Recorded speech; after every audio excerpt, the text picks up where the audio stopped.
સુરત મહાનગરપાલિકાના વિવિધ ઝોન વિસ્તારમાં સમગ્ર શિક્ષા અભિયાન અંતર્ગત ₹45.20 કરોડના ખર્ચે 19 પ્રાથમિક શાળાઓનું ખાતમુહૂર્ત કરવામાં આવ્યું હતું। કેન્દ્રીય મંત્રી સી.આર. પાટીલ અને રાજ્ય શિક્ષણ મંત્રીના હસ્તે ખાતમુહૂર્ત કરવામાં આવ્યું હતું।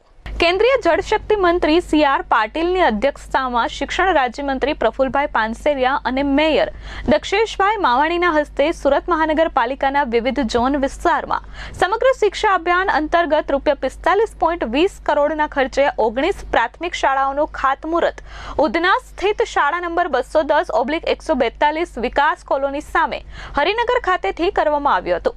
સુરતમાં સેન્ટ્રલ ઝોન વિસ્તારમાં 1, અઠવા ઝોનમાં 1, વરાછા એ ઝોનમાં 1, વરાછા બી ઝોનમાં 2, ઉધના એ ઝોનમાં 4, ઉધના બી ઝોનમાં 1, કતારગામ ઝોનમાં 4, રાંદેર ઝોનમાં 5 સહિત કુલ 19 પ્રાથમિક શાળાના બાંધકામનું ખાતમુહૂર્ત સંપન્ન થયું હતું।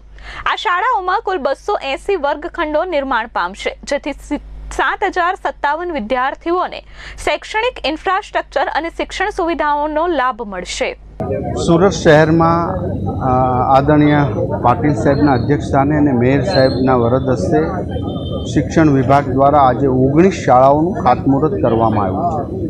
942 રૂમની જે સુરત મહાનગરપાલિકામાં ઘટ હતી એ સંપૂર્ણપણે રાજ્ય સરકાર દ્વારા એની પૂર્ણ રીતે મંજૂરી આપી અને આજે ખાતમુહૂર્ત કરવામાં આવ્યા છે। ત્યારે અહીંની શિક્ષણ સમિતિના તમામ સદસ્યો, આદરણીય મેયરશ્રીની ટીમ, કમિશનરની ટીમ અને તમામ અમારા કોર્પોરેટરની જે ડિમાન્ડ હતી એ રાજ્ય સરકાર દ્વારા આદરણીય ભૂપેન્દ્રભાઈ પટેલ સાહેબ દ્વારા એને પૂર્ણ રીતે મંજૂર કરવામાં આવી છે અને 19 શાળાના ખાતમુહૂર્ત કરવામાં આવ્યા છે। Bureau report S24 news Surat.